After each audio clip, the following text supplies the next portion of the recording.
Hello प्यारे बच्चों, देखिए आज है 12th क्लास की फ़िज़िक्स। और फिज़िक्स में बच्चों चल रहा है चैप्टर नंबर 10th और इस चैप्टर का आज रहेगा बच्चों लेक्चर नंबर 18, जो कि पिछले लेक्चर का अगला पार्ट है।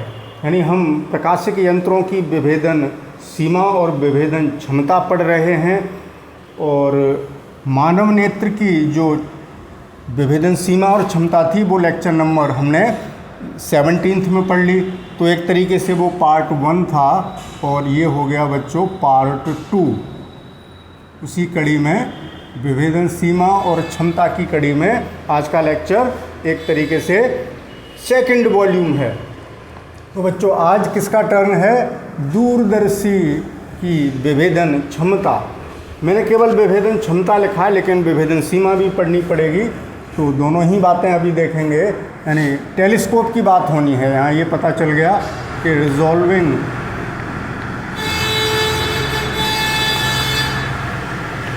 पावर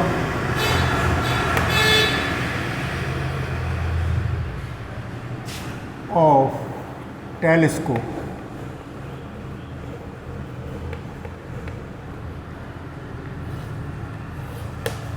लेकिन बच्चों दूरदर्शी की या सूक्ष्मदर्शी की विभेदन सीमा और विभेदन क्षमता को समझने से पहले हमें ये सीखना है कि कब दो वस्तुएं अलग अलग दिखाई दे सकती हैं, क्या कंडीशन है। तो बच्चों एक टॉपिक पढ़ना पड़ेगा। इसको स्टार्ट करने से पहले रेले की, ध्यान से समझना बच्चों, तभी ये कॉन्सेप्ट समझ में आएगा। मैं इसको गहराई से समझाना चाहता हूँ। रेले की विभेदन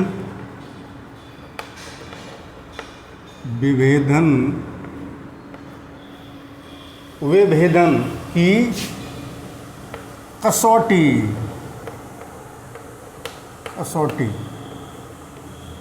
आप समझते हैं। यानी रेलेस क्राइटेरिया पढ़ रहे हैं।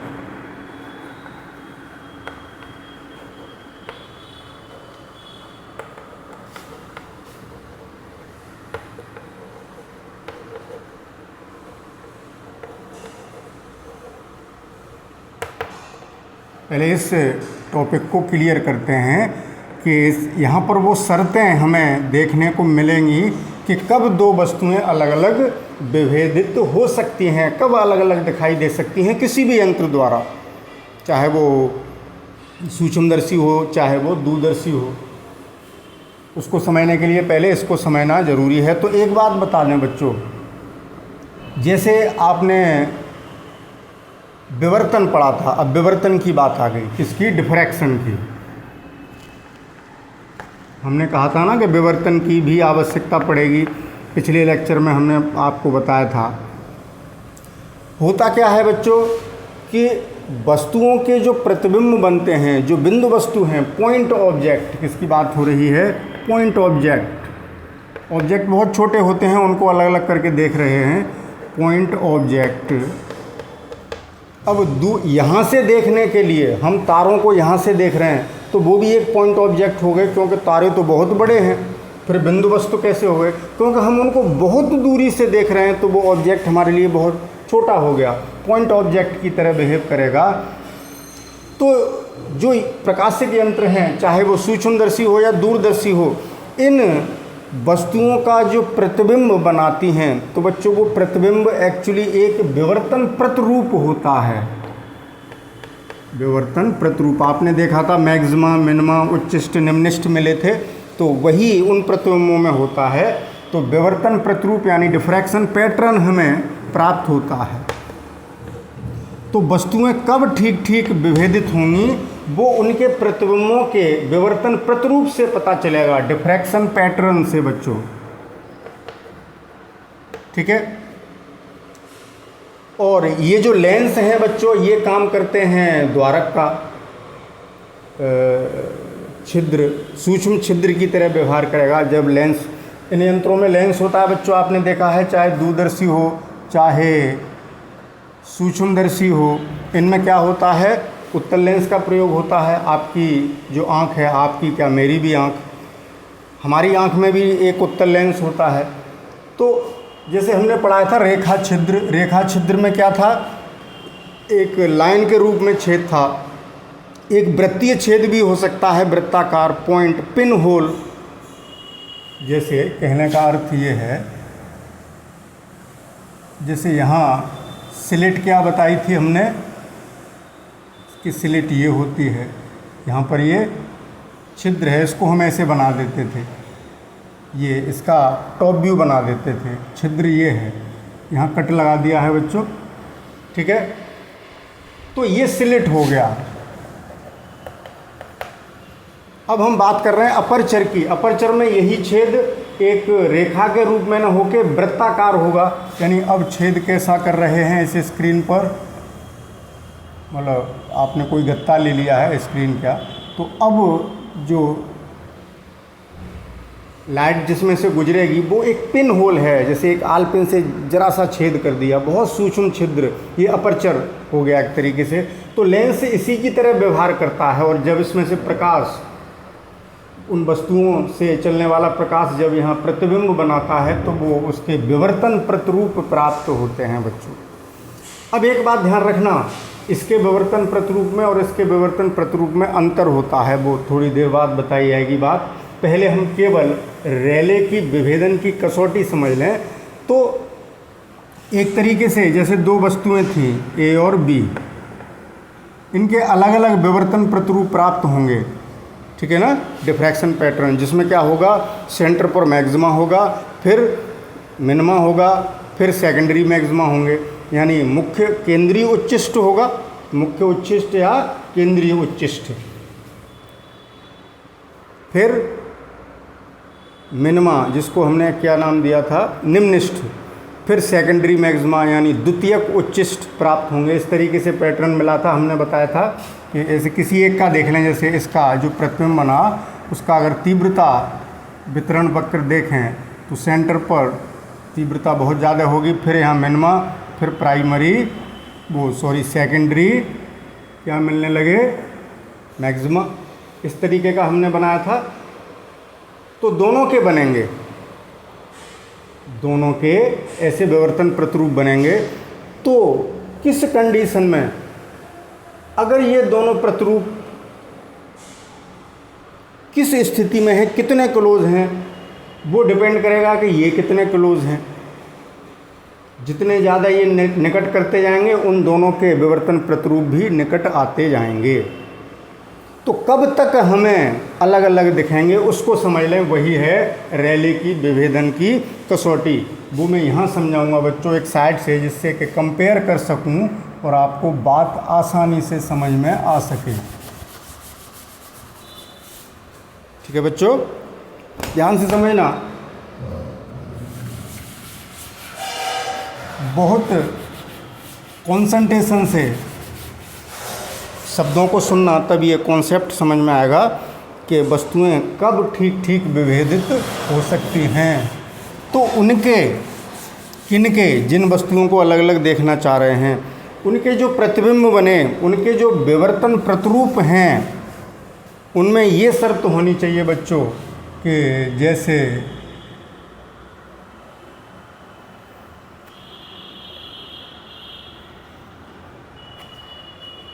मान लीजिए एक का सेंट्रल उच्चिष्ट ये है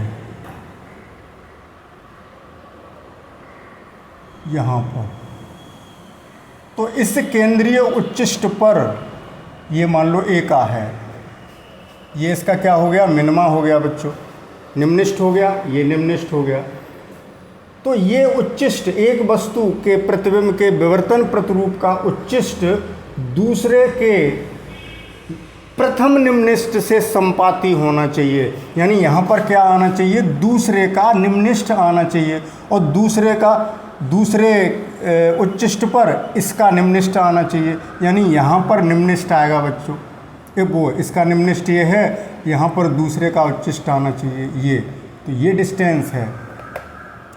तो कहने का अर्थ ये है कि इसका देखिए निम्निष्ठ ये हो गया, किसका, ध्यान से समझें, पहले वाले का निम्निष्ठ ये हो गया और इस वाले का यहाँ पर यानी इसके पहले निम्निष्ठ पर दूसरे का उच्चिष्ट आ जाए। अब ये फिर इसका निम्निष्ठ, तो देखें ध्यान से, इसका पहला निम्निष्ठ ये हो गया, ये कंडीशन है बच्चों। इस स्थिति में वस्तुएं जस्ट अलग अलग दिखाई दे ही पाती हैं, यानी ये लिमिट है। इस स्थिति में वस्तुओं के बीच की दूरी कितनी है वही उसकी विभेदन सीमा होगी। ध्यान से सुने, ये दूरी विभेदन सीमा नहीं हुई कि जब प्रतिरूप इतने निकट आ गए हैं तब वस्तुएं कितनी दूर हैं, वो है विभेदन सीमा। ये तो उनके प्रतिबिंबों की कंडीशन होगी, ठीक है ना। तो मान लीजिए वस्तुएं किसी ऐसी दूरी पर हैं कि हमें पहला निम्निष्ठ पर दूसरे का वो पहली वस्तु का जो उच्चिष्ट है वो दूसरी वस्तु के विवर्तन प्रतिरूप के निम्निष्ठ प्रथम निम्निष्ठ से संपाती हो रहा है। इसका उल्टा भी कह सकते हैं। और ये कहाँ संपाती हो रहा है? दूसरे का उच्चिष्ट पहले वाले के प्रथम निम्निष्ठ पर संपाती हो रहा है। कौन सा ऐड कर रहा है? उसके ऊपर आ गया है। तो उस स्थिति में जो वस्तुओं के बीच की दूरी है वही क्या है बच्चों? विभेदन सीमा। तो यानी ये कंडीशन है जस्ट रिजॉल्व की, जस्ट रिजॉल्व यानी विभेदन का बॉर्डर है ये, जस्ट रिजॉल्व यानी मात्र विभेदित, क्या कह सकते हैं? मात्र विभेदित हो ही पा रही हैं अलग अलग। अगर वस्तुओं के बीच की दूरी और कम कर दी तो क्या होगा? ये प्रतिरूप, उनके प्रतिबिंबों के विवर्तन प्रतिरूप भी और पास आ जाएंगे, तो फिर हमें अलग अलग दिखाई नहीं देंगे। और इससे ज़्यादा है तो दिखाई देंगे ही, कोई दिक्कत ही नहीं है। यानी दूरी को इससे कम कर दें बच्चों, दूसरी स्थिति यानी देखिए ये दूरी थी, वैसे इतनी है, मैं समझाने की कोशिश कर रहा हूँ।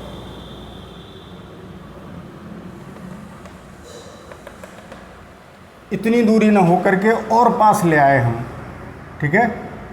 दूरी को कम करेंगे, दूरी कम यानी एक का ये यहाँ पर होना चाहिए और एक का यहाँ होना चाहिए, और दूरी कम कर दी है, ठीक है। यानी इसका तो जो उच्चिष्ट है वो ये हो गया और दूसरे वाले का उच्चिष्ट ये हो गया।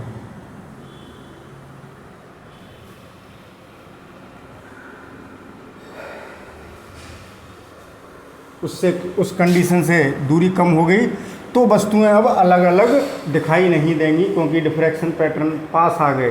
तो देखें, इस पहले वाले के उच्चिष्ट से दूसरे वाले का निम्निष्ठ कोइंसाइड नहीं कर रहा, बहुत दूर चला गया, ठीक है। तो इसमें नॉट रिजॉल्व, ये क्या होगा? Not resolve. इस स्थिति में दोनों वस्तुएं अलग अलग विभेदित नहीं हो पाएंगी, हमें अलग अलग दिखाई नहीं देंगी। और अगर दूरी अधिक है यानी इससे बढ़ा दी, जैसे एक का डिफ्रैक्शन पैटर्न ये है, दूसरे का यहाँ पर है,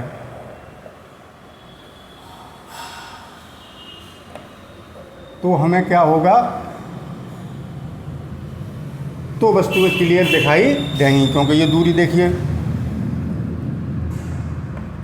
दोनों के उच्चिष्टों की दूरी इस दूरी से, इस दूरी की बात कर रहे थे, जब पहले का उच्चिष्ट दूसरे के प्रथम निम्निष्ठ से संपाती हो रहा था, उससे दूरी कम होने पर वस्तुएं नॉट रिजॉल्व, और उससे दूरी बढ़ जाती है तो वेल रिजॉल्व यानी बहुत अच्छे तरीके से क्लियरली दिखाई देंगे, वेल रिजॉल्व। यानी यहाँ विभेदन नहीं और यहाँ विभेदन और ज़्यादा अच्छा हो गया और क्लियर दिखने लगी। तो लिमिट कहाँ पर है? तो विभेदन सीमा इस कंडीशन पर डिपेंड करेगी बच्चों कि वस्तुओं के बीच की दूरी कम से कम इतनी हो, उससे कम न हो, इतनी हो कि पहले का उच्चिष्ट दूसरे प्रतिरूप के प्रथम निम्निष्ठ से संपाती हो। बात क्लियर हो रही है ना? समझ गए इस बात को? यही क्या है, रेले की विभेदन की कसौटी। अब ये ध्यान रखना बच्चों, इसी बात का हम आगे उपयोग करेंगे जब दूरदर्शी की विभेदन क्षमता निकालेंगे। ठीक है, तो उस कंडीशन को पहले इसका स्क्रीनशॉट ले लें।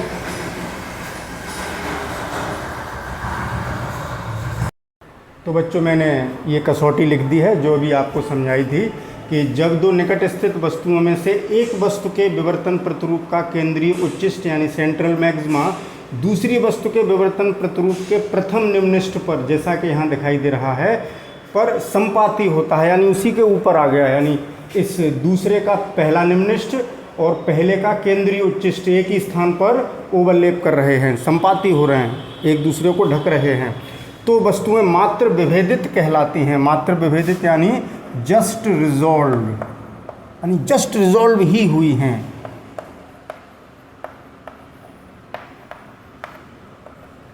कहलाती हैं। और इस स्थिति में, मात्र विभेदन की स्थिति में, दोनों वस्तुओं के बीच की दूरी, वही दूरी ही क्या कहलाएगी, विभेदन सीमा कहलाती है। तो ये रही बच्चों रेले की कसौटी, और ये बात यहाँ पर क्लियर हो रही है।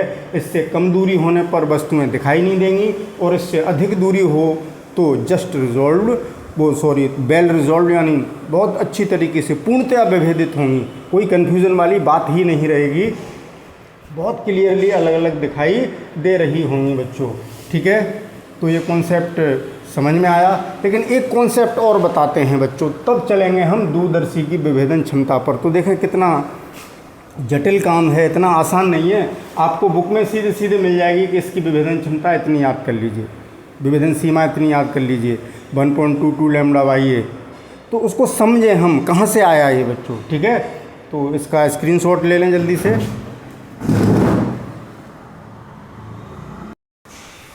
तो देखो बच्चों, हम एक यहाँ पर नई बात बताने जा रहे हैं कि आपने जो सिंगल स्लिट से डिफ्रैक्शन पढ़ा था कि जब एक रेखा छिद्र में से प्रकाश गुजरा था, तो बहुत संक्षेप में बात कर लेते हैं कि जैसे ये रेखा छिद्र है, क्या है बच्चों, रेखा छिद्र यानी स्लिट। तो पर्दे पर हमें यहाँ पर क्या मिला था, एक विवर्तन प्रतिरूप, जिसमें जैसे ऐसे बनाता हूँ मैं, इस पर्दे पर जो लाइट और इसका जो प्रतिबिंब डिफ्रैक्शन प्रतिरूप जो मिलेगा, वो मैंने बताया था कि सेंटर पर बच्चों, यहाँ जो मिलेगा, यहाँ बहुत बड़े हिस्से में ब्राइट होगा, चमक होगी। तो ये सेंट्रल केंद्रीय उच्चिष्ट था, सेंट्रल मैक्सिमा, आपको ध्यान है। फिर उसके बाद ऐसी पट्टियाँ मिलेंगी, फ्रिंजेस ऐसी मिलेंगी। उसके बाद फिर फर्स्ट मिनिमा मिलेगा, अंधेरा होगा। ठीक है ना, फिर क्या होगा बच्चों, जैसे ये अंधेरा हो गया, फिर ब्राइट मिलेगा,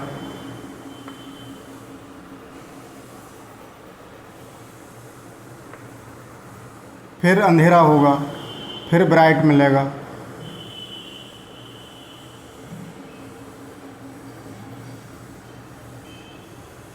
bright dark, bright dark, bright, ऐसे ही ऊपर मिलेंगे बच्चों। ठीक है ना, इसी तरीके से ऊपर ये पहला उच्चिष्ट हो गया, प्रथम द्वितीयक उच्चिष्ट, और ये फर्स्ट मिनिमा हो गया, डार्क हो गया, ये ब्राइट। इस तरीके से फ्रिंजेस मिली थी, पट्टियाँ मिली थी। ऐसा नहीं था कि पर्दा एक समान रूप से प्रकाशित हो, ये पीछे पड़ा था। और इसका इंटेंसिटी वक्र, या इसको ऐसे कह सकते हैं, जैसे यहाँ पर तीव्रता ज़्यादा है, यहाँ मिनिमा मिला है, फिर इस तरीके से आ रहा था बच्चों, ऐसे इधर तीव्रता घटती जाती है। और आपने यहाँ एक कंडीशन पढ़ी थी, इस बात को ध्यान रखें यहाँ कि ये किस पोजीशन पर, पहला मिनिमा है और ये उसकी अर्धकोणीय चौड़ाई थीटा हो गई, किसकी, सेंट्रल मैक्सिमा की अर्धकोणीय चौड़ाई थीटा हो गई, और ये फर्स्ट मिनिमा की पोजीशन हो गई। ये कब आया था, इस स्लिट का जो विड्थ है वो कितनी है, ए, स्लिट की चौड़ाई। अब बच्चों एक्चुअली ये जो स्लिट है, मैं बता दूं, रेखा छिद्र का मतलब ये है कि जैसे आपके पास ये कार्डबोर्ड है कोई, और इसमें आपने यहाँ एक कट लगा दिया है, यहाँ छेद कर दिया एक रेखा के रूप में, तो ये स्लिट है, रेखा छिद्र है। अब हम वृत्तीय छेद की बात करेंगे, जिसको हम अपर्चर कहेंगे, ठीक है ना। उस अपर्चर की बात करेंगे तब क्या होगा उसको देखते हैं। अब हमने क्या किया है कि जैसे मैं इस तरीके से बना लेता हूँ। अब हमने क्या किया है, यहाँ रेखा छिद्र के स्थान पर एक वृत्तीय छिद्र लिया है। लेंस भी तो आपका वृत्त के रूप में होता है, जो दूरदर्शी, और आप साइड से ऐसे बना देते हैं कि ये उत्तल लेंस हो गया। ये उसका साइड व्यू है बच्चों।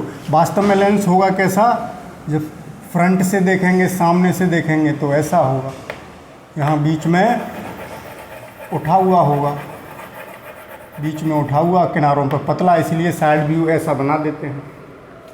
तो ये छिद्र भी इसी के तरीके से है। तो मैंने कहा था कि अभी थोड़ी देर पहले के जो लेंस हैं वो एक सूक्ष्म रेखा, रेखा बोल गया, पिन होल, वृत्तीय छिद्र की भांति व्यवहार करते हैं। तो यहाँ पर लाइट जैसे आएगी, इस पर यहाँ लाइट आ रही थी तो पैटर्न ऐसे मिला था, यहाँ भी ऐसा ही पैटर्न मिलेगा बच्चों। ध्यान से समझ जाना, यहाँ भी तीव्रता कैसी होगी, सेंटर पर बहुत ज़्यादा रोशनी होगी, फिर अंधेरा, फिर सेकेंडरी, मैक्सिमा, इस तरीके से। लेकिन विवर्तन प्रतिरूप में अंतर आ जाएगा बच्चों, ठीक है ना। क्या अंतर आ गया विवर्तन प्रतिरूप में, कि यहाँ पट्टियाँ ना मिलके वलय मिलेंगे, सेंटर पर एक, यानी देखिए इतनी डिस्टेंस, पहले मिनिमा से लेकर दूसरे मिनिमा तक की ये जो डिस्टेंस है, इसमें हमें क्या मिलेगा बच्चों, एक डिस्क, बहुत रोशनी होगी। यहाँ रोशनी है तो मैं इसको वाइट कर दूँ सेंटर पर। अब वृत्तीय वलय मिलेंगे, यहाँ छिद्र हमारा वृत्ताकार रूप में है, तो यहाँ बहुत रोशनी है। आप खाली छोड़ेंगे क्योंकि आपका कागज़ सफ़ेद है, मैं इसको कलर वाइट दे रहा हूँ, जिससे कि यानी ये बता रहा है कि यहाँ बहुत उजाला है, ब्राइटनेस है। ये उच्चिष्ट मिल गया बच्चों, ब्राइट, सेंट्रल ब्राइट हो गया, केंद्रीय दीप्त, इस तरीके से। फिर क्या होगा, फिर डार्क होगा, फिर डार्क होगा बच्चों, ठीक है ना, डार्क, ये इतने हिस्से में अंधेरा हो गया एक तरीके से। फिर ब्राइट मिलेगा, इसी तरीके से क्रम में मिलेंगे, लेकिन यहाँ शेप पट्टियों के रूप में थी, यहाँ सर्कल के फॉर्म में होगी बच्चों। ये मैं साइड से बना रहा हूँ, इसलिए थोड़ा सा आपको ये वृत्त सही से नहीं लग रहे होंगे।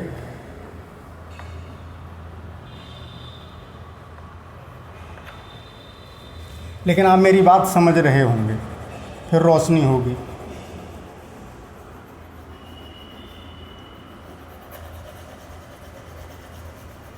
फिर डार्क मिलेगा,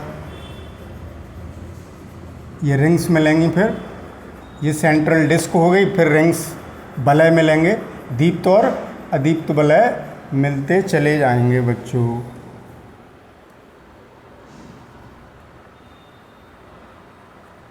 भाई आप अपनी कॉपी पर प्रकार से एक सुंदर सा प्रतिरूप बनाइएगा, फिर डार्क मिलेगा, इसी क्रम में चलती रहेगी बच्चों बात, ठीक है ना।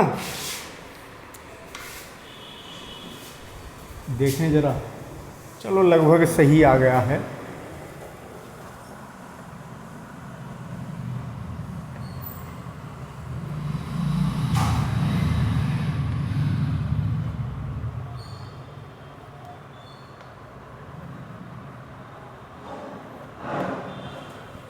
लगभग सही आकृति बन रही है बच्चों, कोई दिक्कत वाली बात है नहीं।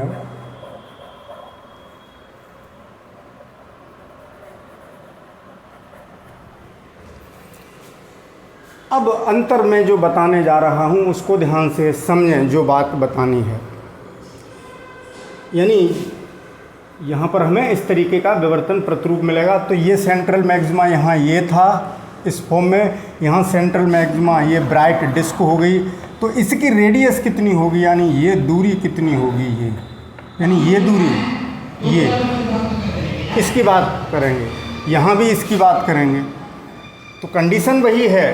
तो यहाँ ये फर्स्ट मिनिमा कब मिला था बच्चों, जब ए साइन थीटा बराबर लैम्बडा, वहाँ भी यही बात आएगी। तो ए साइन थीटा बराबर लैम्बडा, तो साइन को छोड़ सकते हैं, तो ए थीटा बराबर लैम्बडा यानी थीटा बराबर लैम्बडा बाई ए, ये एंगल हुआ, ये इसकी कोणीय अर्ध चौड़ाई हुई। अगर ये दूरी डी है तो इसमें अगर इस दूरी का डी से मल्टीप्लाई कर दें तो ये दूरी आ गई एक्स नॉट। तो एक्स नॉट कितनी आ जाएगी, थीटा इंटू डी यानी लैम्बडा डी बाई ए आ जाएगी। यही तो हो जाएगा, ए इसकी चौड़ाई है।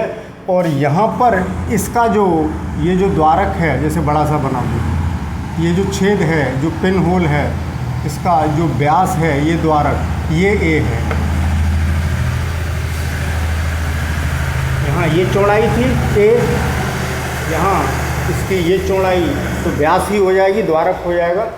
तो ये अपर्चर है। तो लेंस किसका काम करेंगे यहाँ, द्वारक का, अपर्चर का, सूक्ष्म छिद्र का, ये बात ध्यान रखनी है। तो बच्चों यहाँ थीटा लैम्बडा बाई ए आ गया। तो यही स्थिति यहाँ देखें, तो ये थीटा और ये डिस्टेंस डी हो, तो यहाँ भी यही कंडीशन आनी चाहिए और थीटा कितना आ जाना चाहिए, लैम्बडा बाई ए, क्योंकि पहला मिनिमा है। लेकिन बच्चों यहाँ यही अंतर ध्यान रखना है, इसीलिए मैं बात बता रहा हूँ। जब इस फर्स्ट मिनिमा की जब हम रेखा छिद्र लेते हैं तो ये कंडीशन आती है दिस। जब वृत्तीय छेद लेते हैं, सूक्ष्म छिद्र ही है, पिन होल, तब भी पैटर्न बस बलय मिल गई। तो यहाँ जो थीटा आता है वो लैम्बडा बाई ए न होके इससे थोड़ा सा ज़्यादा होता है अकॉर्डिंग टू एयरी। वैज्ञानिक एयरी के अनुसार कई कैलकुलेशंस के बाद ये कैलकुलेट किया गया, इसकी त्रिज्या कैलकुलेट की गई। तो थीटा बराबर इससे थोड़ा सा स्लाइटली ज़्यादा, थोड़ा सा ज़्यादा होता है, वो होता है 1.22 लैम्बडा बाई ए। तो ये याद रखेंगे। यहाँ हम लैम्बडा बाई ए लिखते थे, नीचे माइनस लैम्बडा बाई ए लिखते थे, आपको ध्यान होगा। लेकिन यहाँ ऐसा नहीं करेंगे। यहाँ ये कितना हुआ, ये एंगल किस पोजीशन को बता रहा है, 1.22 लैम्बडा बाई ए को, और ये माइनस 1.22 लैम्बडा बाई ए को, थोड़ा सा ज़्यादा। क्लियर हुई बात बच्चों? इसी बात का हम उपयोग करेंगे यही। तो अगर हम इसकी त्रिज्या निकालना चाहें, ये तो उसकी कोणीय पोजीशन हो गई। अब इस त्रिज्या यानी ये दूरी, तो इसमें डी का मल्टीप्लाई कर दें तो ये आर नॉट आ जाएगी। आर नॉट कितनी आ जाएगी बच्चों, थीटा इंटू डी।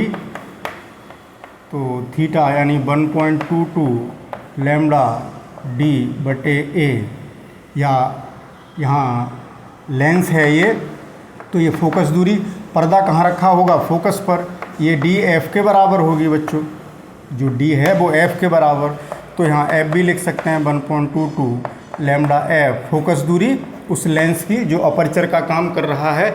ये बात ध्यान रखेंगे बच्चों, ये कैलकुलेशन ध्यान रखनी है। यही मुख्य अंतर है जो कि आपको डायरेक्ट रटना पड़ता है कि ये आया कहाँ से, कैसे आया 1.22 लैम्बडा। दूरदर्शी की विभेदन क्षमता पढ़ते हैं आप, तो बुक में सीधे सीधे ये बात लिख दी जाती है, आप उसको याद कर लेते हैं। लेकिन आज मैंने कोशिश की है बच्चों दोनों को कंपेयर करके समझाने की कि ये ऐसा अंतर क्यों है। क्लियर हुई बात? ऐसे ही यहाँ हम लैम्बडा एफ अपॉन ए लिख सकते थे, तो थोड़ा सा ज़्यादा, कितना, 1 की बजाय 1.22, ये ध्यान रखेंगे ये कंडीशन। तो ये इस रिंग की त्रिज्या आ गई। इसी आधार पर बच्चों हम कैलकुलेट करेंगे। तो ये सेंट्रल मैक्सिमा जब दूसरे वस्तु के प्रथम मिनिमा से कोइंसाइड करेगा, तब जो वस्तुओं के बीच की दूरी होगी वही क्या हो जाएगी बच्चों, क्या हो जाएगी, विभेदन सीमा उस यंत्र की। तो वही रेले की कसौटी काम आएगी। तो चलिए अब स्टार्ट करते हैं दूरदर्शी की विभेदन क्षमता। लेकिन पहले इसका एक स्क्रीनशॉट ले लीजिए।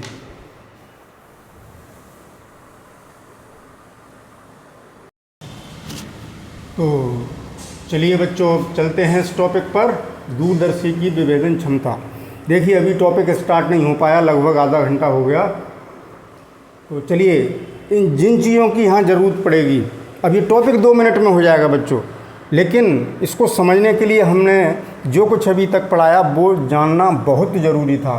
तो देखो बच्चों, दूरदर्शी क्या करती है, बहुत दूर स्थित वस्तुओं को, जैसे तारों को देखें, चंद्रमा को देखें, ठीक है ना, बहुत दूर स्थित आकाशीय पिंडों को देखने के काम आती है। तो दूरदर्शी का अभिदर्शक उन वस्तुओं की तरफ रखा जाता है। तो बच्चों जैसे ये अभिदर्शक बना लिया मैंने, उत्तल लेंस है अभिदर्शक, ये आपने दूरदर्शी वाले टॉपिक में पढ़ लिया है। अभिदर्शक, जो लेंस वस्तु की तरफ रखा जाता है, इसी से प्रतिबिंब बनेगा, उसे अभिदर्शक या ऑब्जेक्टिव कह देते हैं, यानी ये ऑब्जेक्ट की तरफ रखा जाना। तो बच्चों ये लेंस किसका काम करेगा, ध्यान से सुने, ये जो लेंस है वो किसका काम करेगा, अपर्चर का, द्वारक, सूक्ष्म द्वारक का, और वस्तुओं के प्रतिबिंब का क्या मिलेगा, विवर्तन प्रतिरूप। तो देखें जैसे एक वस्तु यहाँ है बच्चों, सपोज ए,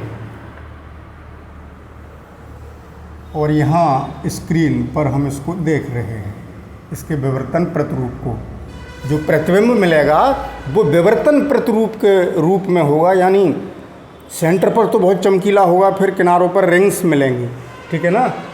तो अब रेले की कसौटी लगाएंगे विभेदन सीमा प्राप्त करने के लिए। तो देखें यहाँ पर हमें मिल गया इसका उच्चिष्ट, पहली वस्तु का, और ये निम्निष्ठ हुआ, ये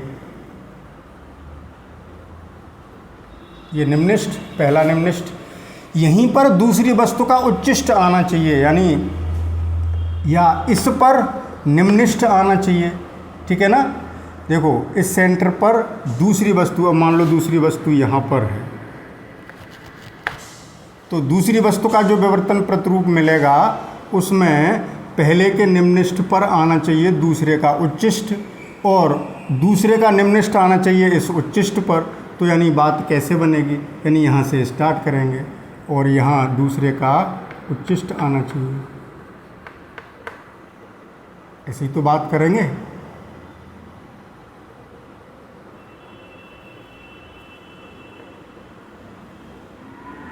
दिस वन,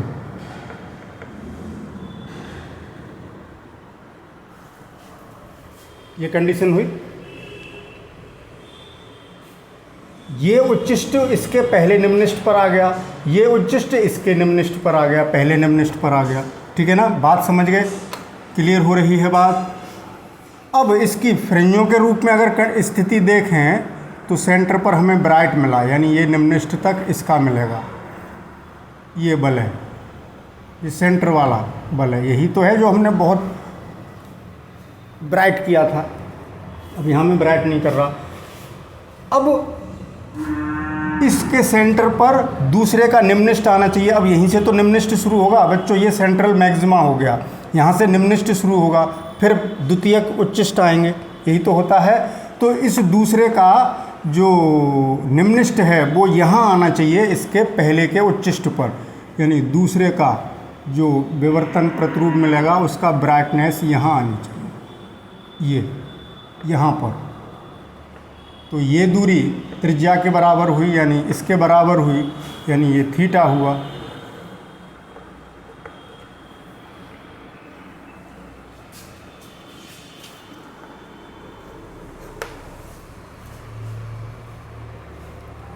रेखाएं थोड़ी गड़बड़,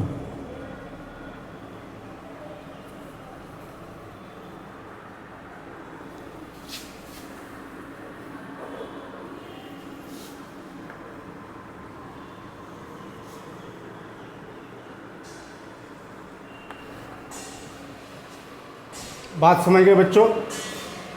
रेले की कसौटी आ गई, और इससे अगर वस्तुएं और निकट कर दी तो ये और निकट आ जाएंगे और फिर ये रिजॉल्व नहीं होंगे, एक दूसरे में ओवरलैप हो जाएंगे।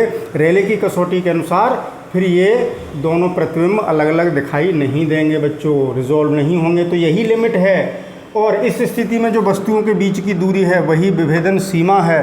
लेकिन इस दोनों वस्तुओं के बीच की दूरी को हम इस कोण के पदों में नापेंगे, ये थीटा, ये थीटा, ठीक है। वही दूरी कोण के पदों में दूरी बदल जाएगी तो ये कोण, ये दूरी बदल जाएगी तो कोण बदल जाएगा। बात इसी दूरी कर रहे हैं लेकिन उसकी कोणीय पोजीशन, कोण के पदों में बात कर रहे हैं। तो यहाँ थीटा कितना आएगा बच्चों, अभी मैंने बताया था अकॉर्डिंग टू एरी, जब इस वलय की जो सेंट्रल डिस्क है, वलय नहीं है, सेंटर पर तो डिस्क मिली है चकती, ब्राइट डिस्क, ये ब्राइट हैं बच्चों। इस आपको डार्क वो नहीं करने हैं पेंसिल से, मुझे करने हैं लेकिन मैं नहीं कर रहा। यही दूरी r0 है। तो ये कितनी कैलकुलेट करके अभी बताई थी, r0 बराबर, अगर इसका हम a मान के चलें, इसका व्यास a मान के चलें और ये दूरी f मान के चलें, फोकस पर ही फोकस करेंगे प्रतिबिंबों को, तो r0 कितना आएगा अभी बताया था। वो पहले x0 निकालें, वो थीटा, थीटा कितना किस कंडीशन में आता है बच्चों, 1.22 लैम्डा बाई ए। इसमें अगर इस डिस्टेंस का मल्टीप्लाई कर दें तो ये दूरी, तो त्रिज्या आती है 1.22 एफ लैम्डा एफ बटे ए। तो ये एंगल आया बच्चों थीटा, यही विभेदन सीमा हो गया। इस स्थिति में वस्तुओं के बीच की दूरी इतनी है, इससे कम नहीं करेंगे। रेले की कसौटी से ये कंडीशन, ये दोनों और निकट आ जाएंगे। तो विभेदन सीमा कितनी हुई, यहाँ विभेदन सीमा बच्चों हम कोण के पदों में लिख रहे हैं, या ध्यान रखना। थीटा बराबर कितनी आ गई, 1.22 लैम्डा बाई ए, जो कि आपने बुक्स में पढ़ी होगी। अगर इसका व्युत्क्रम कर दें तो क्या मिल जाएगा बच्चों, विभेदन क्षमता मिल जाएगी। क्या मिल जाएगा, विभेदन क्षमता। मैं यहाँ लिखता हूँ,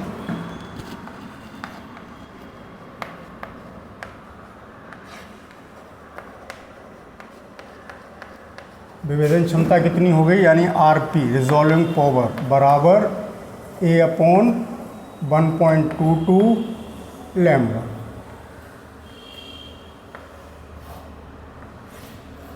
ये थी, ठीक है। तो ये रहा। अब बच्चों टॉपिक 5 मिनट में ही हो गया, लेकिन ये सीखना बहुत ज़रूरी था।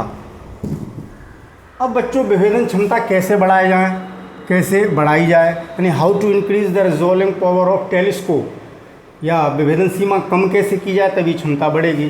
तो क्षमता बढ़ानी है तो बच्चों तरंग दैर्घ्य पर हमारा कोई नियंत्रण नहीं है, क्योंकि दूर स्थित वस्तुओं से आने वाले प्रकाश पर हम कुछ भी कंट्रोल नहीं कर सकते, हम केवल ए बदल सकते हैं। बुक्स में आपको बच्चों, कुछ बुक्स में डी लिखा मिल जाएगा, इस व्यास को मैं डी लिख दूं तो यहाँ डी कर लेना, कोई फ़र्क नहीं है। मैंने ए मान लिया क्योंकि अब तक हम ए के पदों में ये सूत्र पढ़ते चले आए हैं, इसलिए।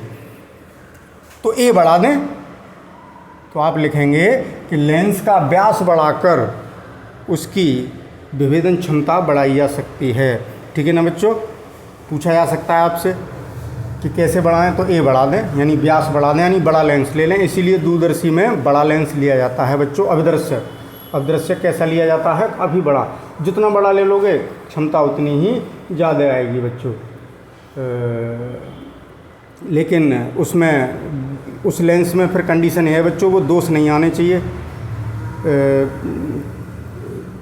बड़ विपथन का और गोलीय विपथन का दोष नहीं आना चाहिए, उस सीमा तक ही बढ़ा लेंगे। तो बच्चों उम्मीद है कि आज का टॉपिक आपको समझ आया होगा, दूरदर्शी की विभेदन क्षमता। अब आज का लेक्चर यही समाप्त करेंगे, आप इसका स्क्रीनशॉट लेना, और कल बात करेंगे बच्चों किसकी, सूक्ष्मदर्शी की विभेदन सीमा और विभेदन क्षमता की। तो बच्चों टेक का स्क्रीनशॉट, और एक बात और आप लिख लेना यहाँ पर नोट करके कि अभिदृश्य का द्वारक बढ़ाकर दूरदर्शी की विभेदन क्षमता बढ़ाई जा सकती है। ओके बॉयज़, ओके, चलिए मिलते हैं कल सूक्ष्मदर्शी के साथ।